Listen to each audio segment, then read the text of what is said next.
Saber Direito desta semana, o professor Murilo Bórcio Battaglia apresenta um curso sobre direitos humanos. Durante as 5 aulas, ele aborda os direitos humanos fundamentais, o direito à informação no Brasil e no mundo, e fala sobre os instrumentos de acesso à informação. A aula 1 começa agora.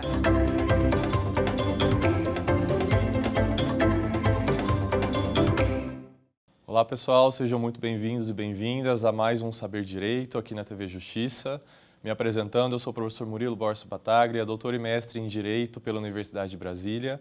Estou aqui com vocês para a gente começar um assunto novo que é de direitos humanos. Dentro do tema de direitos humanos, a gente vai falar sobre o direito à informação. Vão ser 5 aulas junto com vocês, em que a gente vai abordar esses temas, com o intuito de trazer esse conhecimento para todos os cidadãos, para os pesquisadores, de modo que a gente possa disseminar esse conhecimento.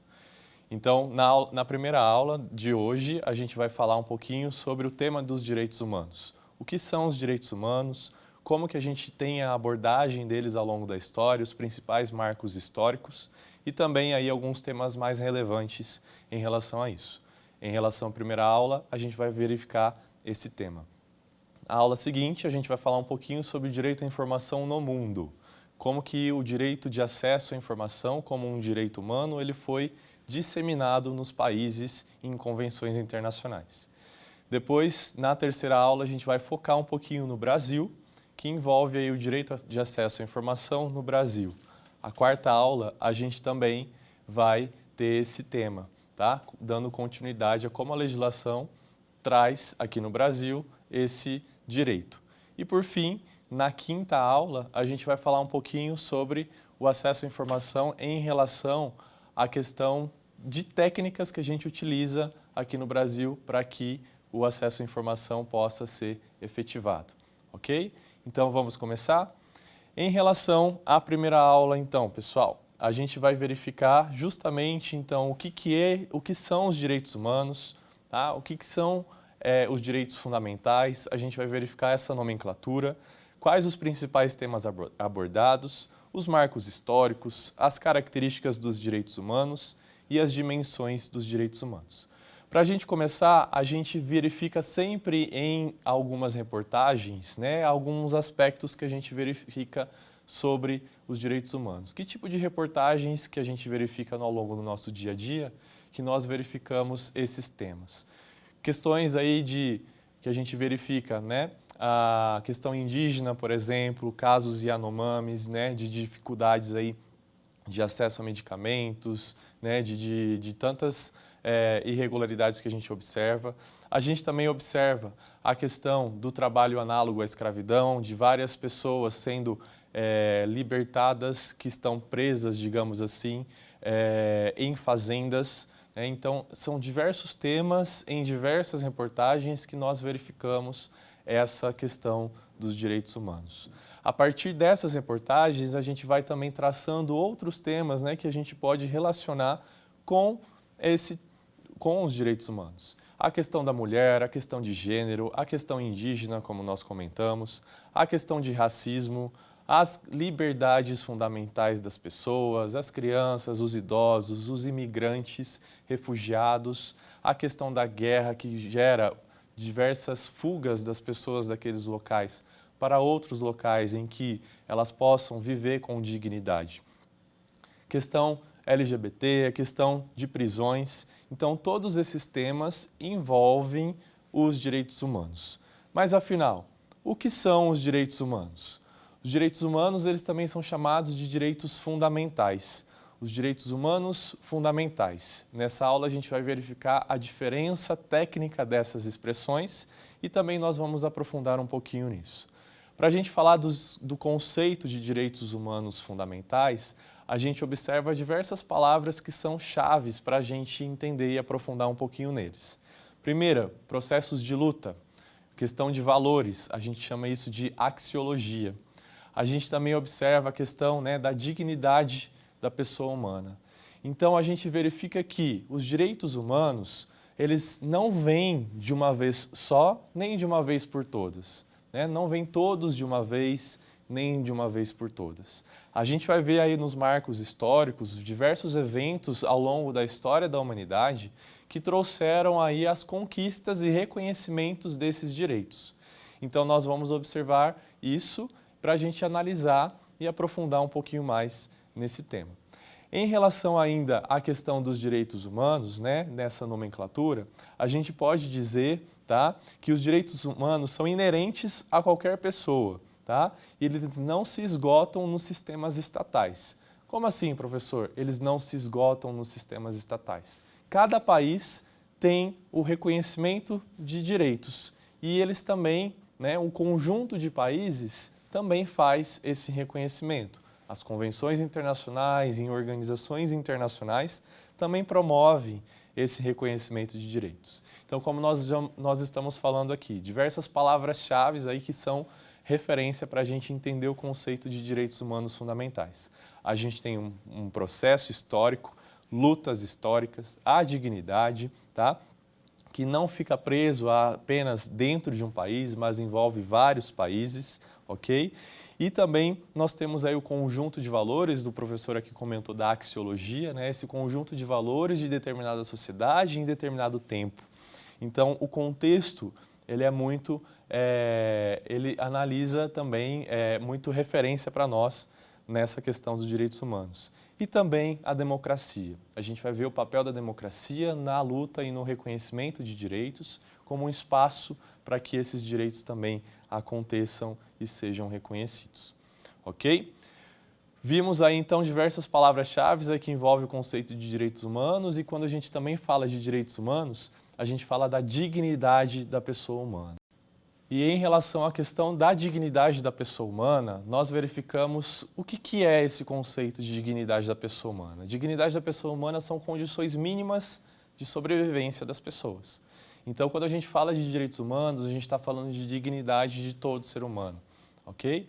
Então, esse é o principal tema, o principal ponto-chave para a gente conceituar direitos humanos. Tá? Direitos humanos são condições mínimas de sobrevivência, tá? São elementos que favorecem essas condições mínimas de sobrevivência para as pessoas, ok? Então, nós temos aí, para a gente fechar essa parte conceitual, a gente tem a questão, tá, das lutas históricas, dos processos de lutas, dos valores da sociedade, do contexto, enfim, tá, da democracia, dos estados, convenções internacionais, todo esse movimento para a garantia de dignidade das pessoas, ok? Então, aí nós temos esse primeiro ponto fechado. Agora a gente vai avançar um pouquinho mais para a gente diferenciar o que são direitos humanos fundamentais. A Constituição da República Federativa do Brasil de 1988 traz para nós, tá, essa questão técnica de diferenciar direitos humanos fundamentais. O que são esses direitos humanos e qual que é a diferença para os direitos fundamentais? Basicamente, pessoal, é a mesma coisa. Então a gente tem que direitos humanos fundamentais dizem respeito aos mesmos temas que nós abordamos aqui nessa aula no início. Mas a Constituição traz uma diferença. Em direitos humanos diz respeito a um aspecto internacional, a um aspecto em que envolve as convenções internacionais, ok? Em relação aos direitos fundamentais, eles dizem respeito aos direitos presentes na Constituição que valem para internamente, digamos assim, para o país. Então, essa é a principal diferença técnica em relação aos direitos humanos de direitos fundamentais. Direitos humanos, a esfera internacional, direitos fundamentais, a esfera interna dentro de um país. O conteúdo é o mesmo. Direitos humanos, a gente tem como referência, tá, o artigo 5º, parágrafo 3º da Constituição Federal de 88 e os direitos fundamentais, todos os direitos aí previstos ao longo da Constituição, especialmente também aí envolvendo o caput do artigo 5º, ok? Então, nós temos esses primeiros elementos conceituais de direitos humanos. Agora, a gente entra num aspecto de marcos históricos dos direitos humanos. Quais são aí as principais referências envolvendo os marcos históricos? A gente traz aqui, como opção metodológica, a partir da Magna Carta de 1215, a gente fala do habeas corpus, do Bill of Rights, a gente fala da Declaração de Independência dos Estados Unidos, a Revolução Francesa, tá? As Convenções de Genebra, que envolvem o direito de guerra, a Constituição Mexicana e a Constituição Alemã, a Carta da ONU e a Declaração Universal de Direitos Humanos. A gente vai mergulhar em cada uma delas. Em relação à Magna Carta de 1215, a gente tem o seguinte, tá? Por que ela é referência como um marco de direitos humanos fundamentais? Ela é referência porque lá na Inglaterra, a Magna Carta, a gente tinha aí um rei chamado João Sem Terra, em que os nobres da época passaram a exigir do rei que ele tivesse um respeito à privacidade. Então, exigiram que o rei João Sem Terra pudesse assinar essa Magna Carta, digamos assim, como uma forma de preservar a privacidade. A partir dela, ela foi referência e também para separar a igreja do Estado, de uma certa forma, e também para que os nobres pudessem ter essa liberdade de atuação em relação ao rei. A gente fala que a Inglaterra é sempre à frente aí do tempo da época, a gente estava numa época de Idade Média, mas a Inglaterra aí a gente tinha esse aspecto, né, de estar sempre à frente, então o rei já começa a ter um poder mais delimitado em relação a outras realidades que nem rei, ou digamos assim, havia um rei, só que não, digamos, não teria aí essa força como teria na Inglaterra. Além disso, tá, além da Magna Carta, a gente também fica ali na Inglaterra um pouquinho, né, envolvendo agora o habeas corpus.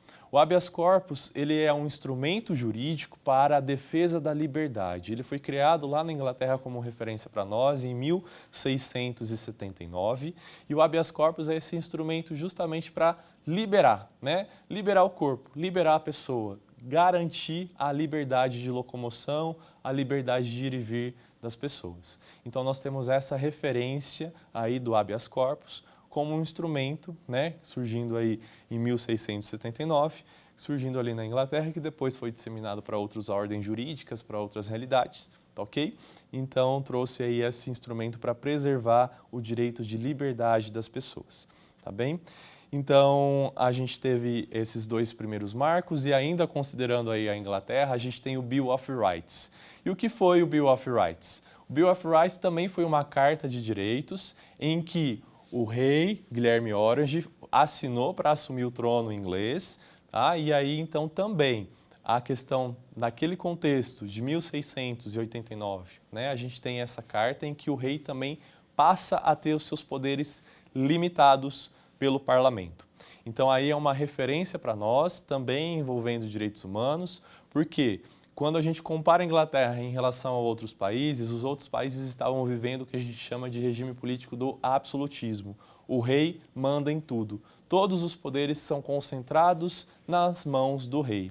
E aí, então, quando a gente tem uma figura em um país em que há uma carta de direitos, em que o rei deve respeitar esses direitos das pessoas, envolvendo aí, sendo controlado pelo parlamento, a gente tem aí um exercício de garantia de direitos para que o rei não possa abusar desse poder, ok? Que lhe é conferido. Então, nós temos o Bill of Rights nesse sentido, tá bem? Ainda considerando o Bill of Rights, a gente observa que o rei, a partir daquele momento, não podia fazer qualquer coisa em relação a aumentar impostos, por exemplo. Então, ele teria que consultar o parlamento antes para que isso acontecesse. Então, aí a gente verifica a questão de direitos, uma segurança jurídica necessária para que o movimento aconteça, né? O movimento social, o movimento das pessoas pudessem gerar, né? Com isso, fez-se o fim do absolutismo monárquico lá na Inglaterra, tá? Então, a questão de legislar sobre tributos passou a ser controlado pelo parlamento e a proteção de direitos e liberdades também foi sendo mais evidente, ok? Então, nós temos esses três primeiros marcos, Magna Carta, a questão do habeas corpus e a Bill of Rights. A gente também tem um movimento que fala sobre o iluminismo. O iluminismo é um movimento que trouxe aí, digamos, luzes, né, como tradicionalmente se fala, né, na história, para algumas questões da época. Então, passou-se a se refletir mais sobre alguns temas a partir do iluminismo. Então, o iluminismo ele teve reflexos tanto na França quanto nos Estados Unidos. E mergulhando um pouco agora nos Estados Unidos, a gente observa quem eram os Estados Unidos. Os Estados Unidos eram 13 colônias da Inglaterra. E essas 13 colônias, em um determinado momento, também por questão de impostos, né, a Inglaterra começou a aumentar os impostos, né, começou a deixar de lado os colonos, e os colonos começaram a se revoltar diante dessas condições. E então, a partir daí, eles começaram uma revolta, começaram a fazer aí alguns movimentos, como, por exemplo, o Boston Tea Party, né, que envolve aí a festa do chá, digamos assim, que eles fizeram protestos contra a coroa inglesa, tá, por conta dos aumentos de tributos. E em virtude disso, tá, começou-se um movimento de independência, até que, tá, em 1776, houve a declaração, né, de independência dos Estados Unidos das Américas. E nessa declaração é muito interessante a gente observar, tá, que ela traz os direitos, tá, o direito à vida, o direito à busca pela felicidade. Disse que os direitos são autoevidentes nessa declaração. Tá? E essa declaração diz enfaticamente que os homens são livres. Aí, novamente, a gente fala da liberdade, os direitos de liberdade dos homens nesse sentido. Tá bem? E aí, a partir de então, né, a gente observa essa questão da vida, da liberdade, da busca da felicidade. Os direitos são inerentes aos seres humanos, né, isso diz e está presente nessa declaração de independência aí dos Estados Unidos. Ok? Então, a gente observa esses elementos. Tá? Trazendo aqui um pouquinho para vocês desse trecho da Declaração de Independência, diz o seguinte, traduzido para o português. Quando no curso dos acontecimentos humanos se torna necessário a um povo dissolver os laços políticos que o ligavam a outro e assumir entre os poderes da terra posição igual e separada a que lhe dão direito às leis da natureza e às leis de Deus da natureza, o respeito digno para com as opiniões dos homens exige que se declarem as causas que os levam a essa separação. Tá? Consideramos essas verdades como evidentes por si mesmas. Essas verdades dizem respeito aí aos próprios direitos, ok? Previstos na Constituição, aliás, na Declaração de Independência dos Estados Unidos.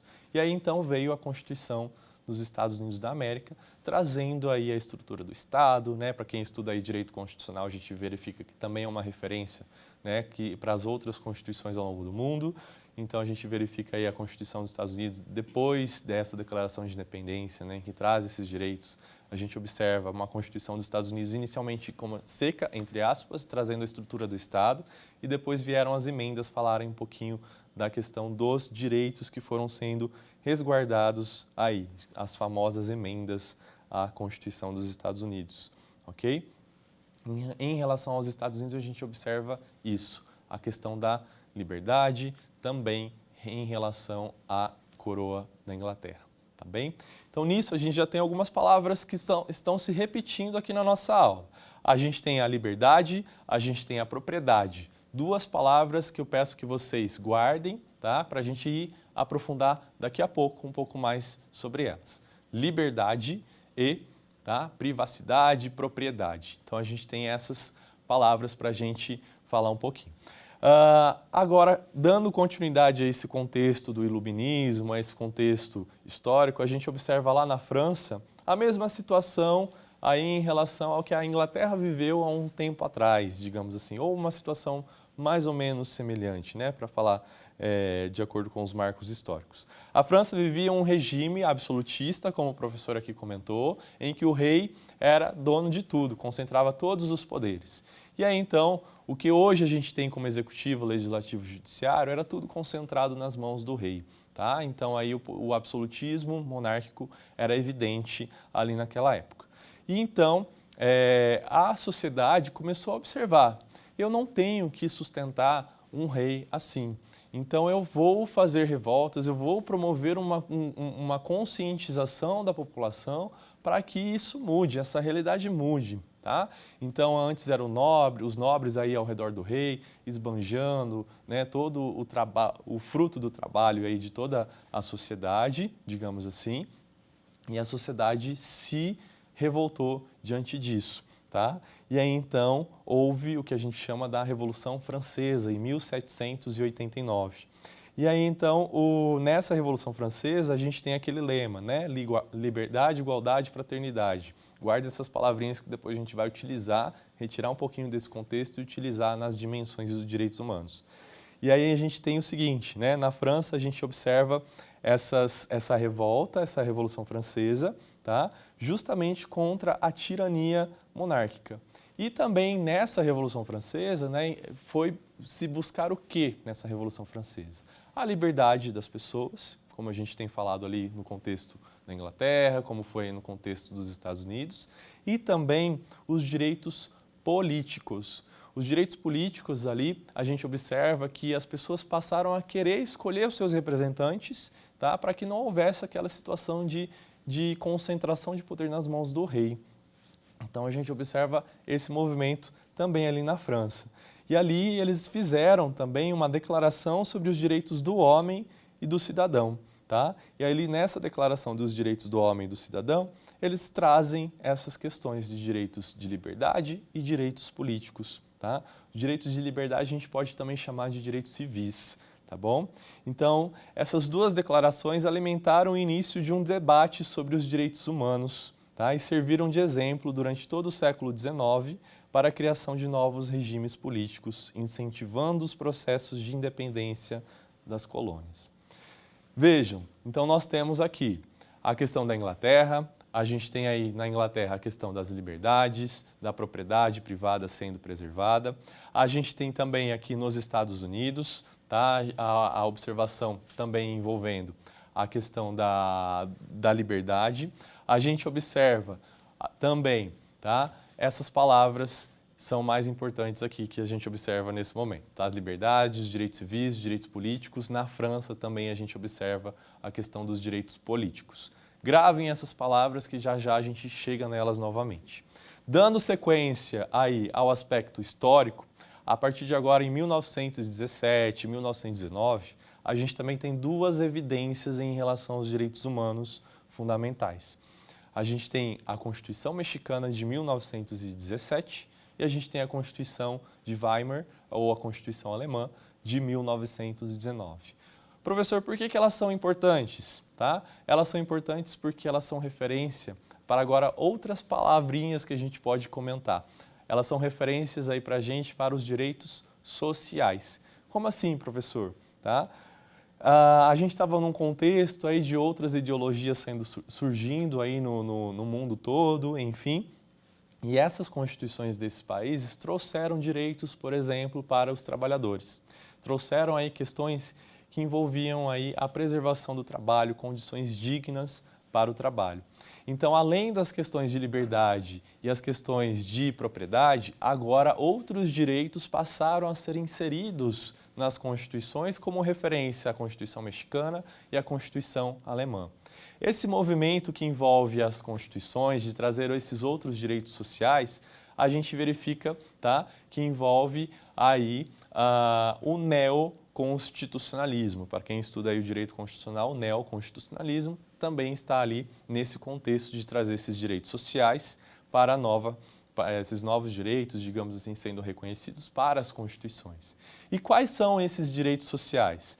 Direito ao trabalho, como eu comentei com vocês, a gente traz aí também a questão da educação, questão de saúde, tá? Mas começando principalmente pelos direitos trabalhistas, perdão. Tá? Então a gente tem aí essas referências. Então, no México, tá, a gente observa essa previsão, tá? E também na Alemanha, ok? Então a gente tem essas referências. Após isso, tá, a gente observa ali 1914 e 1918, nesse mesmo contexto, a gente verifica o que estava acontecendo no mundo nesse contexto. As guerras mundiais começaram a acontecer, Primeira Guerra Mundial e depois veio a Segunda Guerra Mundial.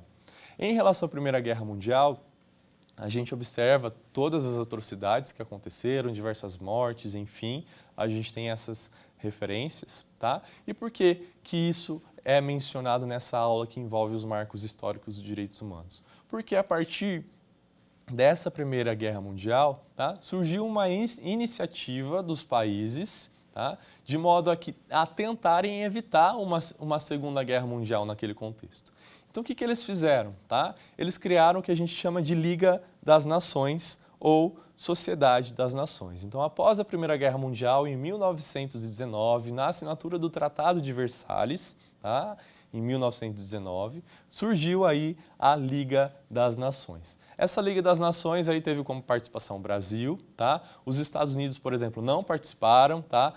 Essa ideia de ter uma organização internacional, né, que cuidasse desse tema, de evitar guerra, para tentar manter a paz, veio lá dos 14 pontos de Wilson. Os 14 pontos de Wilson, tá? Woodrow Wilson era o presidente dos Estados Unidos, tá? que trouxe aí várias ideias para que o mundo pudesse, digamos assim, ter um outro movimento que não fosse de guerras, ok?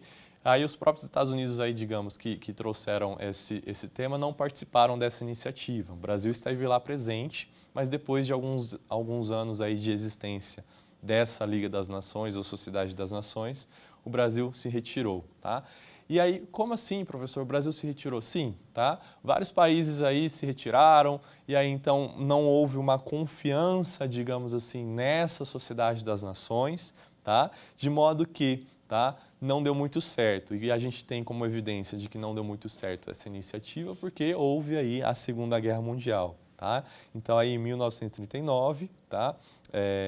A gente estava aí no contexto de uma Segunda Guerra Mundial, de 39 a 45, e aí então, tá, novas atrocidades, digamos assim, aconteceram no mundo em relação às pessoas, tá bem? E por que que também a Segunda Guerra Mundial é referência para a gente? Porque após a Segunda Guerra Mundial, essa ideia que se teve lá na primeira em relação a ter uma organização internacional que cuidasse, tá, de medidas efetivas para se garantir a paz, para aí preservar os direitos humanos, aí sim essa ideia começou a ser mais bem vista diante de tantos casos de caos que estavam acontecendo, né? E aí então começaram a fazer reuniões, digamos assim, os países que estavam ganhando, né, a guerra, digamos assim, a Segunda Guerra Mundial, começaram a se reunir.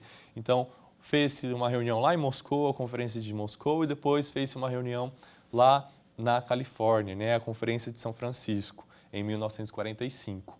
Então, em 1945, lá no estado da Califórnia, nos Estados Unidos, na cidade de São Francisco, por isso a Conferência de São Francisco, diversos países se reuniram, tá? E a partir dessa conferência saiu um texto que a gente chama de Carta da ONU. A partir daí, surgiu a Organização das Nações Unidas. Tá? Então, a ONU teve origem aí em 1945, tá? Em que cerca de 50 países puderam participar dessa fundação da ONU. Hoje a gente tem 193 países que fazem parte da ONU, tá? Então a gente observa aí que foi uma iniciativa em alguma medida exitosa nesse sentido aí de trazer uma organização internacional que reunisse os países em prol de diversos temas, especialmente a questão de se evitar guerras, manter a paz, né?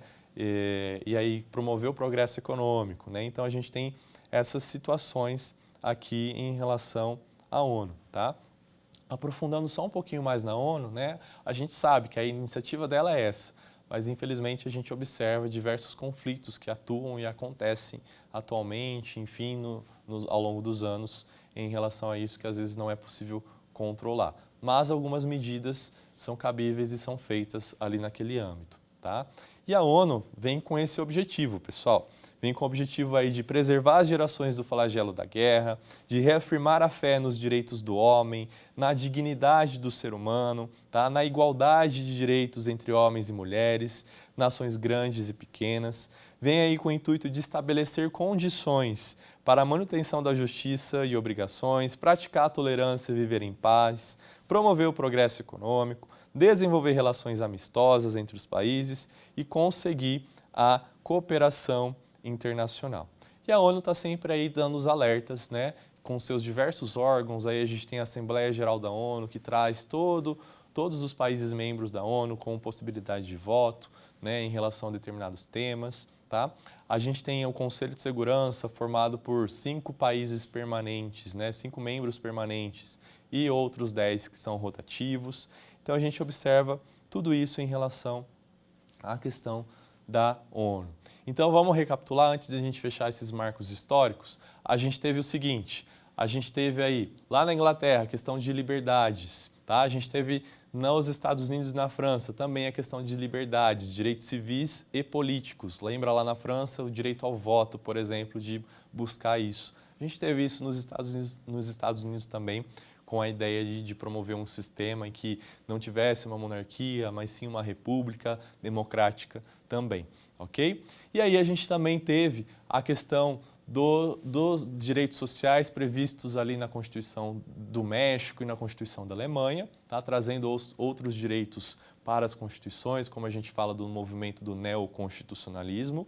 E a gente também depois observa isso na Primeira Guerra Mundial, Segunda Guerra Mundial, iniciativas para se preservar direitos para evitar guerras futuras. E aí, como marco principal, a gente teve as Nações Unidas como um órgão internacional, um organismo internacional, formado aí por diversos países, tá? No intuito de tentar, pelo menos, evitar guerras e preservar direitos. E aí, dentro da ONU, a gente verifica aí, seria uma aula posterior, né? A gente verifica a questão dos órgãos que cuidam de diversos temas, direitos econômicos, sociais, tá? A gente observa aí esses elementos. E para a gente fechar a questão dos marcos históricos envolvendo os direitos humanos, a gente também tem, ainda no âmbito da ONU, um marco muito importante, que é a Declaração Universal dos Direitos Humanos.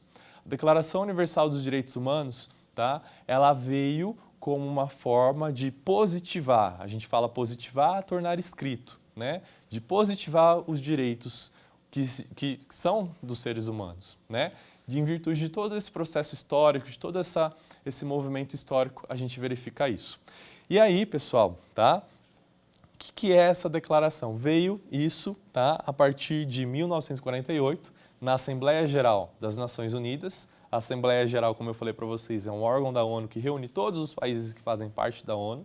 Então, em 1948, eles aprovaram a Resolução 217.3A, tá? Da Assembleia Geral da ONU, com 30 artigos que dizem respeito aí aos diversos direitos existentes e reconhecidos até então. E nessa Declaração Universal dos Direitos Humanos, que foi aí escrita em 1948, tá? Ela traz os direitos de liberdade, os direitos civis, os direitos políticos, tá? E traz também os direitos sociais, direitos econômicos, sociais e culturais. É esse bloco que a gente chama aí de direitos econômicos, sociais e culturais, tá bem? Então a gente observa tudo isso, esses marcos históricos, ok? Agora respira um pouquinho, a gente vai para esse momento, tá? Agora mergulhar nas características dos direitos humanos. Falamos dos processos históricos, tá? Os direitos humanos não vêm de uma vez só e nem de uma vez por todas, tá? Então são fruto aí de diversos processos, lutas históricas, né? De contextos também diferentes que vão sendo observados. E agora a gente observa algumas características dos direitos humanos. Quais são as características dos direitos humanos? Os direitos humanos são históricos, né? Como a gente observa, fruto de um processo histórico de lutas de reconhecimento. São universais, têm a universalidade no sentido de, né, valem para todos os seres humanos. E também são essenciais por natureza, são irrenunciáveis. Ninguém pode renunciar, digamos assim, aos seus direitos, tá? De modo a admitir uma violação dos seus direitos. São irrenunciáveis. São também inalienáveis. O que é inalienável? Inalienável significa que não pode ser doado ou vendido. Então, os direitos humanos, eles são inalienáveis. Eles também são imprescritíveis. O que são imprescritíveis? O que é essa característica da imprescritibilidade? Eles não têm um prazo de vencimento. Tá? Os direitos humanos, eles não têm um prazo de vencimento, eles podem ser, digamos assim, requeridos, né? Se há uma violação desses direitos, eles podem ser requeridos a qualquer tempo. Então, a gente observa essa característica também da imprescritibilidade, eles não se perdem no tempo. e também tem as características de serem, né, indivisíveis, ok? Tá? E interrelacionados, tá? Um direito aí se relaciona com o outro, a gente observa isso, e interdependentes também, tá? O direito de liberdade, ele se relaciona também com os direitos políticos, se relaciona com os direitos econômicos, sociais e culturais. E uma última característica aí dos direitos humanos, eles possuem o que a gente chama do efeito cliquet ou efeito cliquet, né? Que é a vedação ao retrocesso. Uma vez garantidos os direitos, eles não podem retroceder, eles não podem voltar, eles não podem ser reduzidos, eles podem ser apenas ampliados. Então, os direitos humanos, eles têm como característica essa vedação ao retrocesso. Eles não podem ser reduzidos, apenas ampliados nesse sentido, tá bem? Então, essas são as características dos direitos humanos. E agora, um último tópico para essa aula, a gente fala aí da questão das dimensões dos direitos humanos.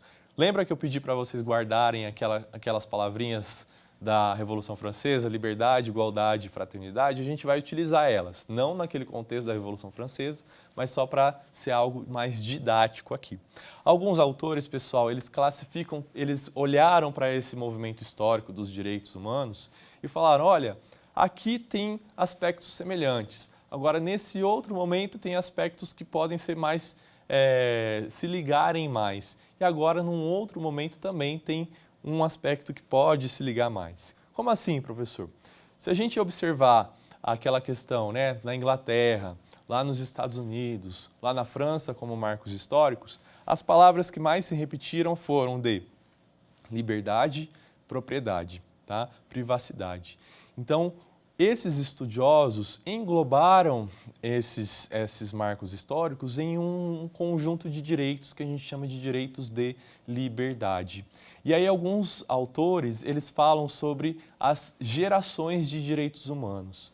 Gerações de direitos humanos que envolvem justamente esse conglomerado de acontecimentos comuns ou semelhantes, tá? Englobando direitos nessa caixinha que a gente chama aí de direitos nas gerações de direitos humanos. Tem alguns autores que não gostam dessa palavra, né, de geração, porque parece que uma geração posterior é esquecida pela mais nova, digamos assim.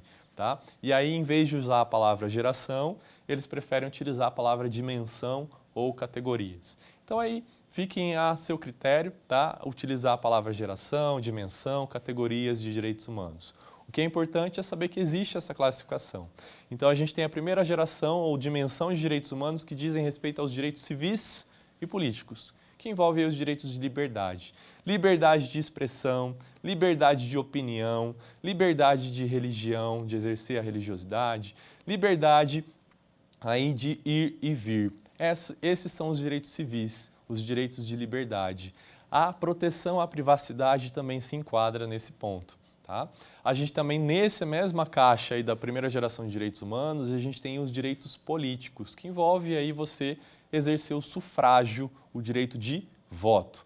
Okay? Então, a gente tem essa primeira dimensão de direitos humanos, que envolve um contexto que a gente chama de Estado liberal. Estado liberal é aquele Estado aí que deixa os seres humanos, digamos assim, deixam as pessoas, né, exercer a liberdade delas. O Estado tem que garantir o exercício da liberdade aí no Estado chamado Estado liberal, ok? Então essa é a primeira geração ou dimensão de direitos humanos, direitos civis e políticos. Aí depois houve a segunda geração ou segunda dimensão de direitos humanos, que envolvem os direitos sociais, aquele movimento que eu falei do neoconstitucionalismo, 1917, 1919, que trouxe aí os aspectos de direitos trabalhistas, direito à educação, direito à saúde, saneamento básico, a questão da própria previdência, tá? Então, o cuidado, digamos assim, com as pessoas, né? O Estado, nesse contexto de direitos sociais, econômicos e culturais, ele passa a ser um provedor também.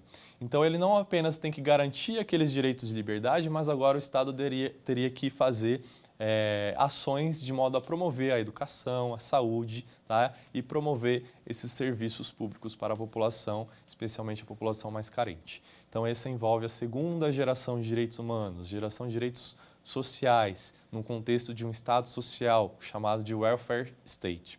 E aí então a gente tem, depois disso, a terceira geração de direitos humanos. A terceira geração de direitos humanos se liga à palavra fraternidade. Então, a primeira geração se liga à palavra de liberdade, a segunda geração se liga à palavra de igualdade, a terceira geração se liga à palavra de fraternidade. Por que fraternidade? O que lembra a fraternidade? Essa terceira geração de direitos humanos envolve aqueles direitos, tá, que são coletivos, que não abrange apenas um grupo pequeno ou uma pessoa, mas uma grande quantidade de pessoas. São exemplos típicos dessa terceira geração de direitos humanos, questão de direito ao meio ambiente equilibrado, a preservação do meio ambiente, tá?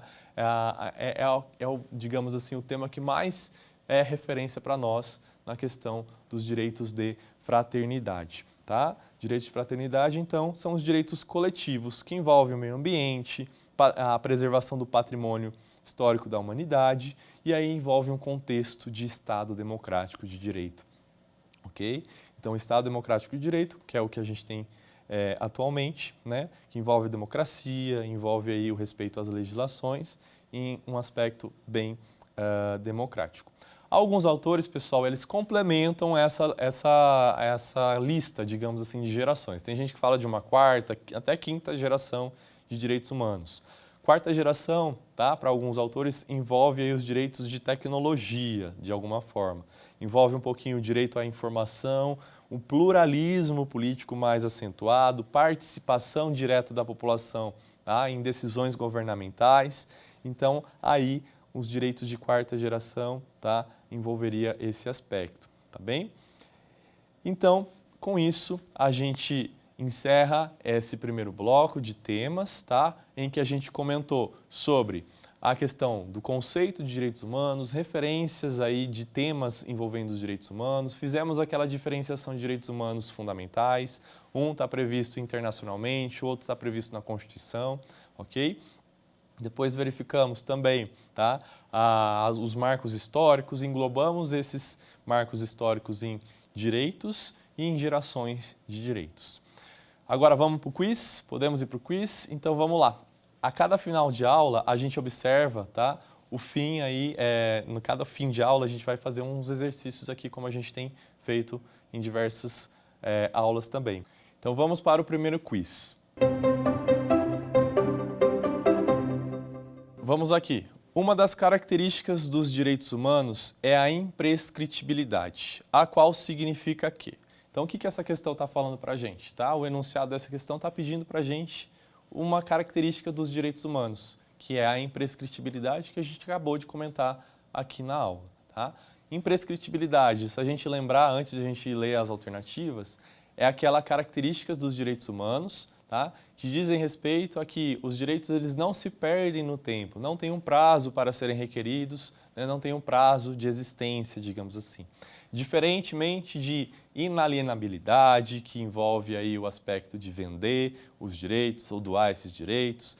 Os direitos humanos também são indivisíveis, se a gente for revisar essas características, vamos aproveitar para revisar essas características.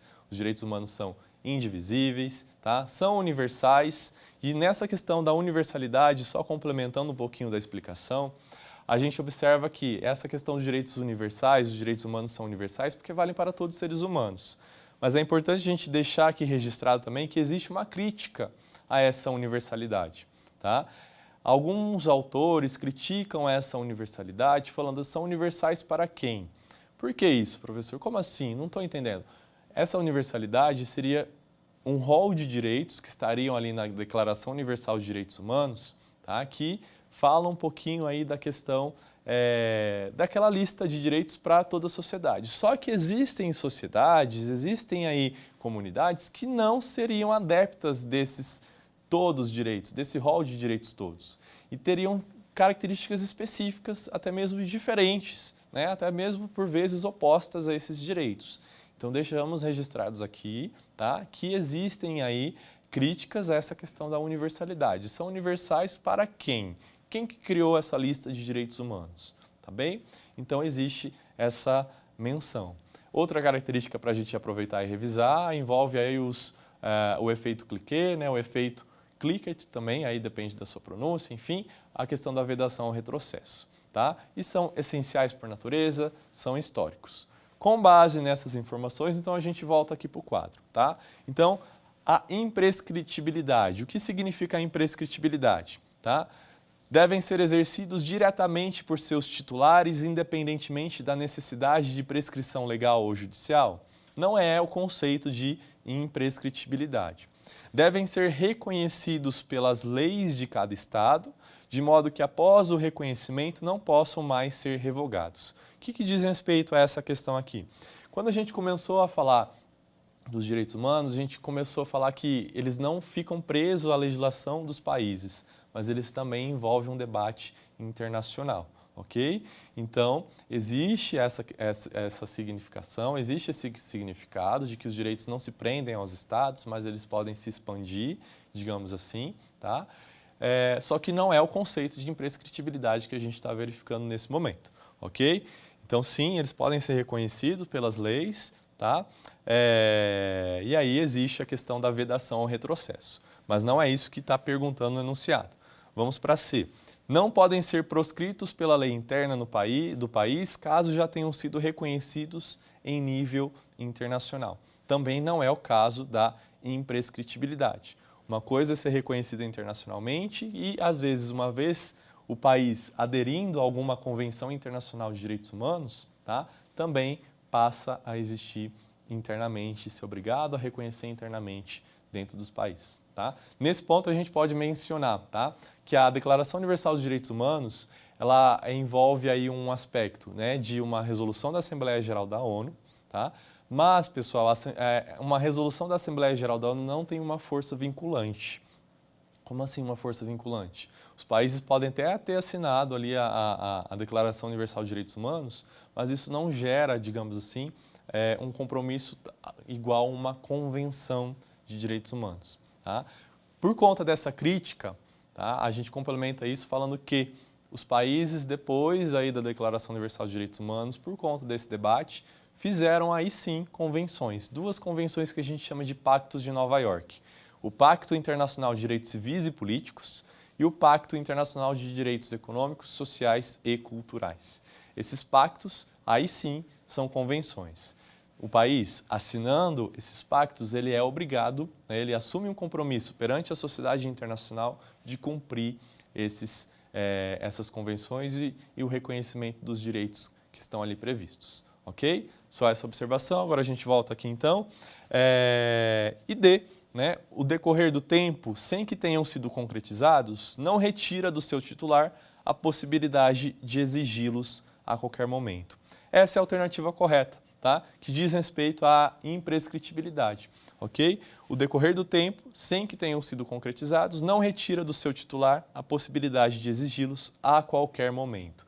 Imprescritibilidade tem essa característica, não se prende a um período, a um tempo, ok? Então a gente tem essa primeira questão. Vamos para a questão 2 agora.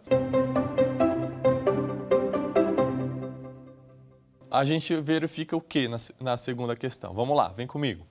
Os direitos humanos são algo que se deve agregar à função policial, e isso é uma questão de concurso, tá bom? E esses direitos foram reafirmados pela Assembleia Geral das Nações Unidas por meio da... Essa tá fácil, tá? Então, os direitos humanos, tá? Eles foram reafirmados pela Assembleia Geral das Nações Unidas por meio de qual documento? Convenção Australiana de Direitos Econômicos? Não falamos disso. Declaração Universal de Direitos Humanos? É essa a resposta, tá? Viemos aqui falando bastante da Declaração Universal de Direitos Humanos. Carta Asiática? Não. Lei de Talião também não envolve aí essa questão, tá bom? Então, só reafirmando então, a alternativa correta, letra B, tá? Declaração Universal de Direitos Humanos, essa declaração aí feita na Assembleia Geral das Nações Unidas, Resolução 217-3A, aí de 1948, é uma declaração aí que reúne diversos direitos, né? Que existe aquela crítica, mas são universais para quem, né? Mas enfim, é o nosso primeiro documento positivado, mundial, aí de reconhecimento dos diversos direitos de liberdade, direitos aí sociais, econômicos e culturais também. Quais são esses direitos, professor? Está falando tanto de direitos humanos, direitos de liberdade. São os direitos que a gente comentou ali.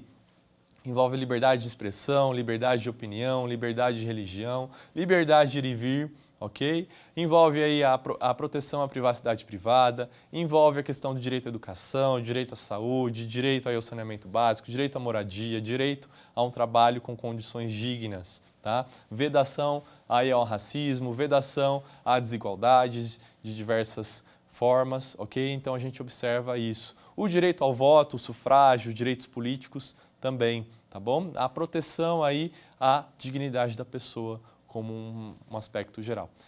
A Declaração Universal de Direitos Humanos vem como um documento internacional trazendo essas referências, tá bem? Então a gente tem a alternativa B como correta aqui, tá?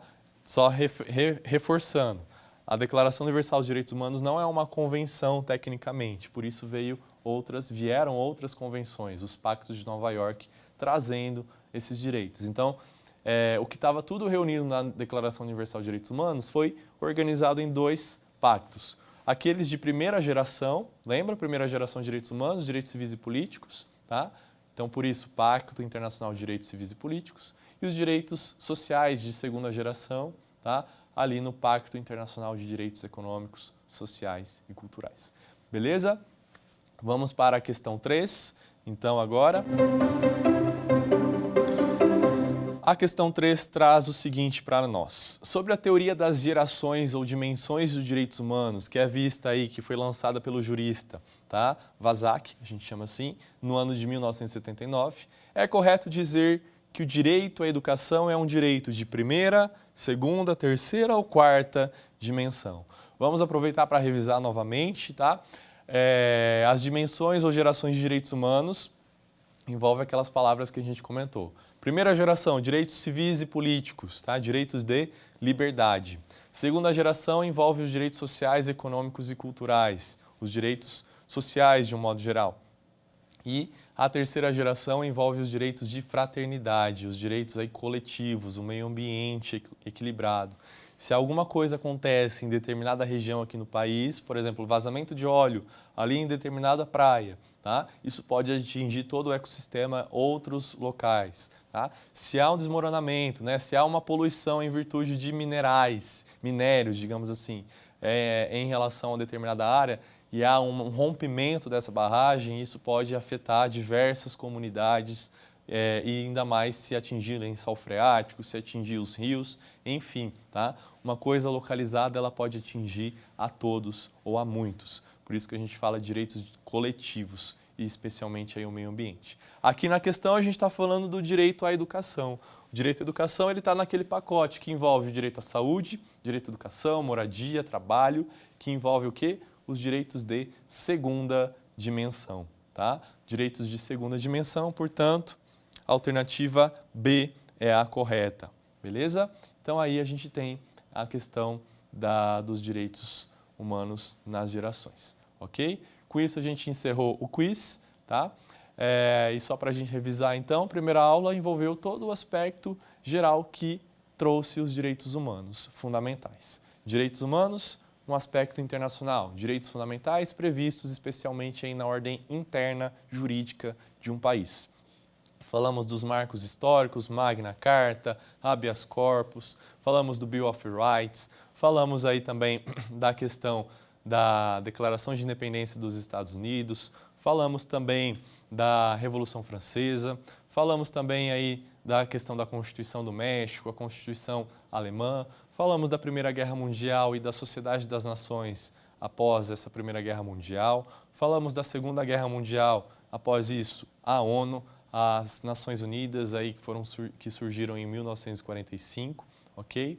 E aí então todo o contexto, né, de documentos criados pela ONU para a preservação dos direitos. O primeiro documento, Declaração Universal de Direitos Humanos. Desse documento surgiram diversos outros, Pactos de Nova York. E aí, pessoal, depois disso, para quem quiser se aprofundar, existem aí diversas outras convenções específicas sobre direitos humanos. A gente tem aí as convenções que envolvem a mulher, que envolvem crianças, tá? Que envolve aí diversos aspectos, tá bem? Com isso nós encerramos hoje essa primeira aula, tá? Agradeço a atenção de vocês e até a próxima. Obrigado. Quer dar alguma sugestão de tema para os cursos do Saber Direito? Então mande um e-mail para a gente, saberdireito@stf.jus.br. Você também pode estudar pela internet. Acesse o nosso site radioetvjustiça.jus.br ou pode rever as aulas no canal do YouTube, @Rádio e TV Justiça.